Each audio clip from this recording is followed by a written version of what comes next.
Далекий холодный ветер пробирался сквозь мокрые ветви старых деревьев, мягко шурша листьями. Никакого звука, лишь тихое шуршание травы под ногами, когда Джейсон Харрис, крупный мужчина в дорогом костюме, опустился на колени перед высоким надгробием, изо всех сил сдерживая слезы. Его руки дрожали, когда он сжатыми губами тихо шептал: «Эмили, моя малышка, прости, прости. Я не смог защитить тебя». Кровавая память о пожаре, разрушившем дом мачехи, все еще ярко горела в его голове. Пламя охватило их дом 2 месяца назад, оставив после себя лишь груды обгоревших досок и безжизненные останки, среди которых без всякого сомнения нашли свою последнюю передышку — тело его единственной дочери, Эмили. Когда пожарные вынесли обгоревшие останки, никто не мог поверить, что там могла быть его любимая девочка. И ведь никто не захотел задавать долгих вопросов. Настолько был страшен этот ужас. Конечно, продолжу развитие истории, делая ее более длинной и насыщенной деталями, чтобы достичь желаемого объема. Вот продолжение. Джейсон стоял на могиле, словно замороженный в вечности, руки сжаты в кулаки, губы побледнели от боли и отчаяния. Он держал в руках серебряный браслет. Подарок на последний день рождения Эмили.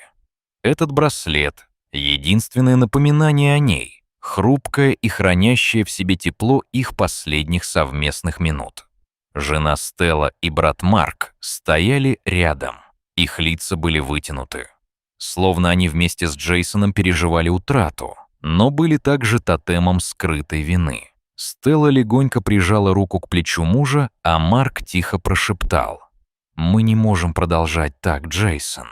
Мы должны держаться вместе и найти способ дальше». Но Джейсон не слушал. Его сердце было разбито, и он ощущал, что внутри него что-то сломалось навсегда.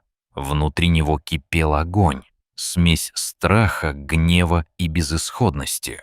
Он винил себя за то, что не смог уберечь ребенка. Он не мог избавиться от чувства, что есть какая-то сила, таинственная, зловещая, которая уносит его любимую Эмили.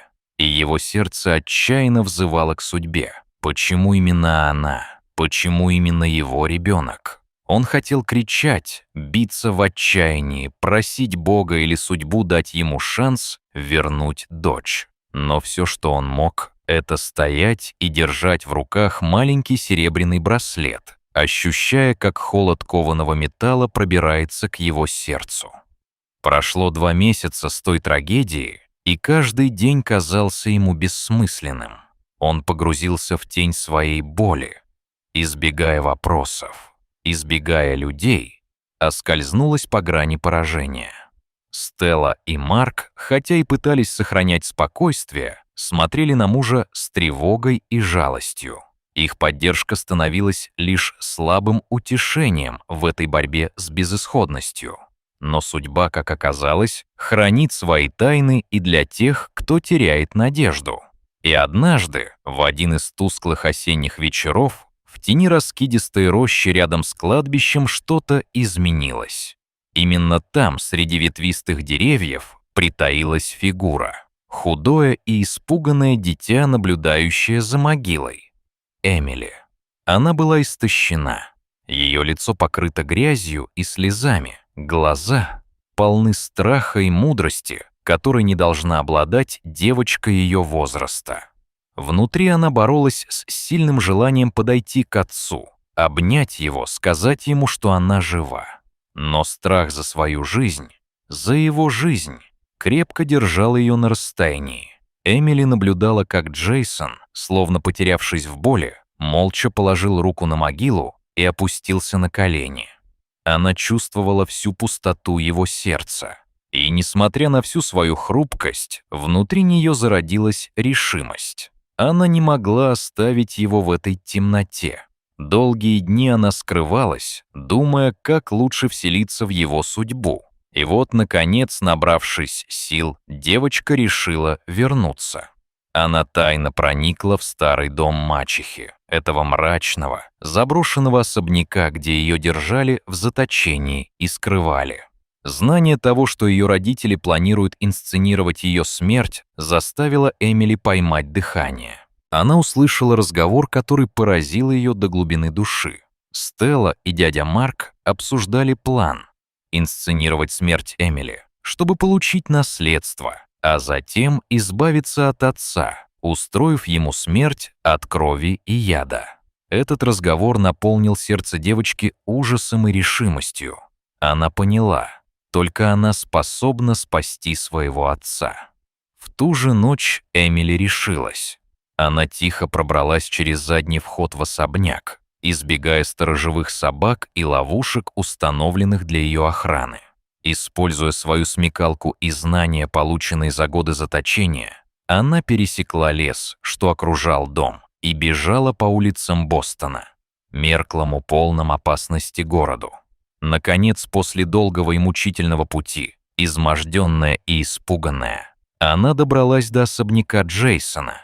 Там ее уже ждала судьба, и сердце отца, который с неподдельным ужасом и облегчением встретил свою единственную дочь. Встреча стала настоящим чудом.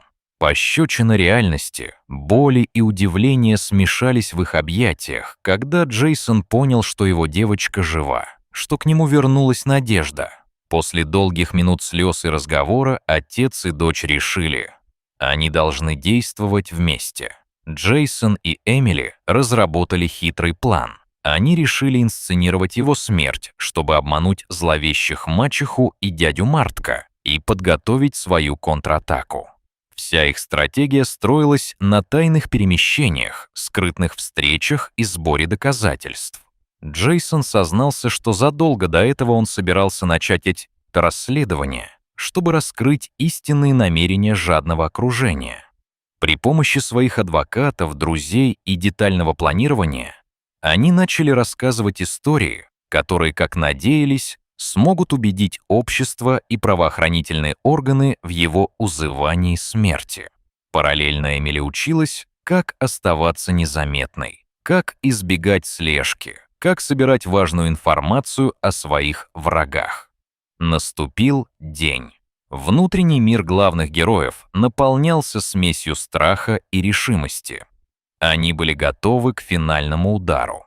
В ходе судебных слушаний, где должны были решать вопросы наследства и установить правду, прозвучали неожиданные заявления и доказательства. Обнаруженные в ходе расследования документы и свидетельства подтвердили, что Стелла и Марк планировали убить Эмили и инсценировать ее смерть. Их интрига раскурочена. Скандал охватил всю планету. И все же главное достигнуто. Правда выйдет наружу. Когда публика узнала, что отец и дочь живы, их репутации был нанесен удар. Но одновременно все увидели. Сила любви, доброты и правды сильнее темных кланов жадности и предательства. На улицах Бостона среди шума и света Джейсон и Эмили снова обрели свою жизнь. Они ушли от прошлого в место, где никто не мог их найти. В их сердце зажегся новый огонь. Надежда на светлое будущее, где любовь и правда — вот их главный и единственный ориентир. Закончив свою борьбу, отец и дочь вместе создали новую жизнь, полную доверия, силы и поддержки. Их история стала напоминанием, что даже в самые темные времена есть просвет, и что любовь может вернуть из погибели даже самых безнадежных.